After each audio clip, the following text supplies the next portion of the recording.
Hi guys, nongeye kubasuhuza nk'uko bisanzwe ni Sereveriye nkomeza kugushimira wowe umuntu ukomeje gukurikira Ibyiza TV. Uyu munsi mbazaniye amakuru avuga mu kipe ya APR FC, aho ikipe ya APR FC yaje kuba yagaragaje akarengane yakorewe ku mukino wayo ndetse na ekipe ya Rayon Sport. Ikipe ya APR FC nanone yamaze gutereka amatike hanze, z'uko umukino w'ekipe ifitanye na ekipe ya Kiyovu Sport kuri uyu munsi tuzaye saa 12. Ariko reka tumanze tuganire inshuti zacu, bantu twiganirire nta ribi. Yewe mbere ngiye kubanza nshimire byimazeyo abantu mujya mukora subscribe.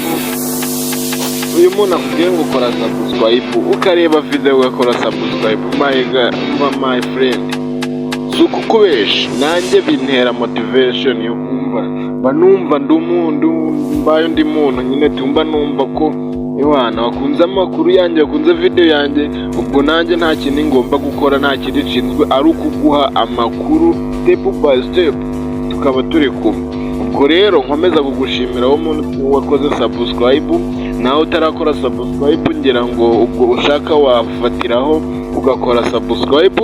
Ni ku iryo jambo ry'umutuku yase umukara bitewe na phone utunze, naho hasi abakoresha ururimi rw'igifaransa haba handitse ngo sabone.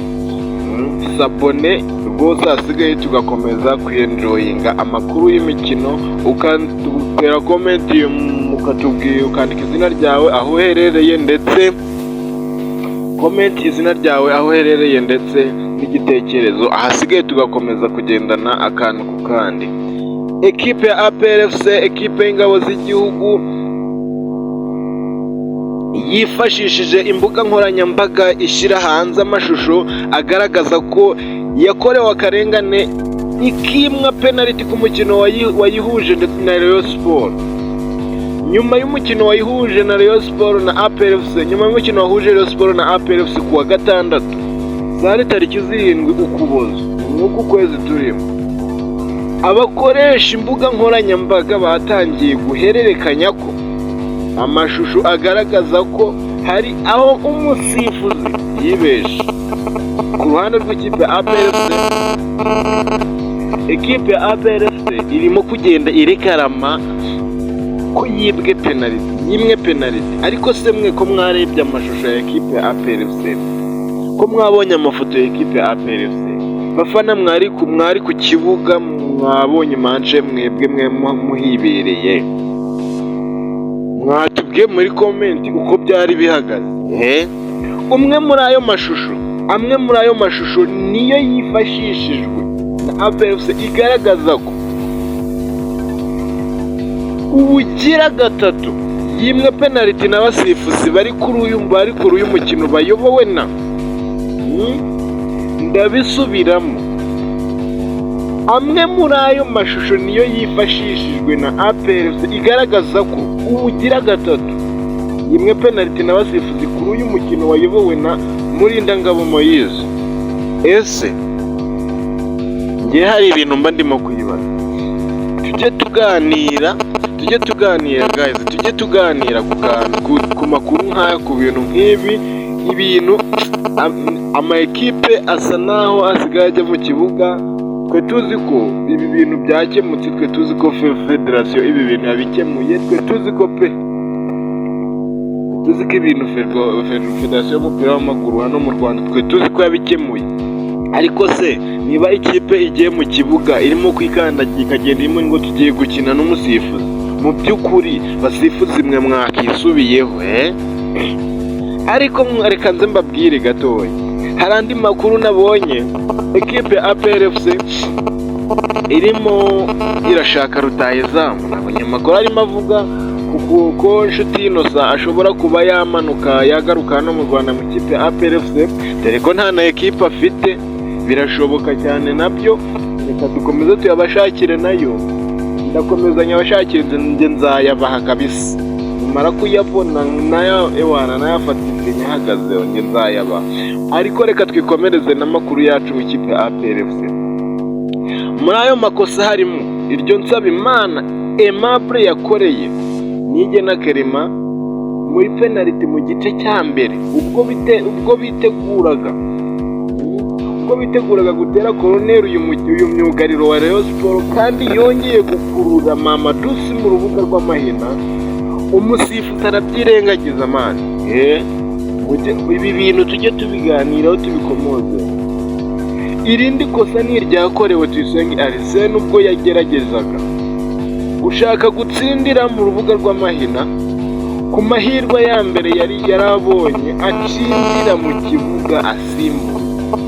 Guys, njyewe umunyamakuru mu ijisho ry'umunyamakuru ntacyo nabivugaho kabisa, ntacyo nabivugaho rwose. Ariko nanone aya makosa ikipe yayakururije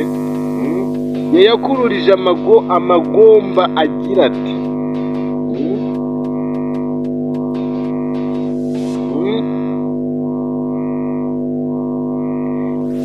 yewe ingomba kugira ati aya makosa yose ikipe yakurikije amagomba agira ati ubutabera bwari bwasubitswe mu bihe byose. Nanjye nari nzi ko ibi bintu kabisa nzi ko ibintu byarangiye, nzi ko federasiyo y'umupira w'amaguru mu Rwanda yabikemuye, ariko wapi, ntacyo ntabirenze. turacyabona ikipe ijya mu kibuga irimo guhangana n'abasifuzi, ivuga ko igiye gukina n'abasifuzi. Guys rero ndagusabye ngo uyu mukino, ubundi ni ukuvuga ngo uyu mukino warangiye amakipe yombi acyuye inota rimwe kuri rimwe. Gusa murabizi imbere y'abafana ibihumbi 45 my friend bari buzuye muri stade Amahoro. Umusifuzi aza gusifura match kuri iyi, ariko nanone ikipe ya Rayon Sports nayo hari aho yagiye irekarama ngo bayibye penalty. Ntabwo tubizi mu ijisho ry'umunyamakuru, ahubwo mwe muhibereye mwawurebye mutubwiye muri comment. APR iri ku mwanya wa 5 n'amanota 19 ku rutonde rw'agateganyo, mu gihe Rayon Sports iyoboye n'amanota 30. APR abafana b'ikipe ya APR ntabwo bamufite kuko iki gikombe Rayon Sports mu gihe banyuye byose azakibatwara, ariko se Rayon Sports mwe ntabwo bamufite ko mu gihe banyuye ikipe APR ashobora kuza agaturuka akava inyuma akaza akaba yakuramo ayo manota yose ariho iyo ntera y'amanota iri hagati yayo.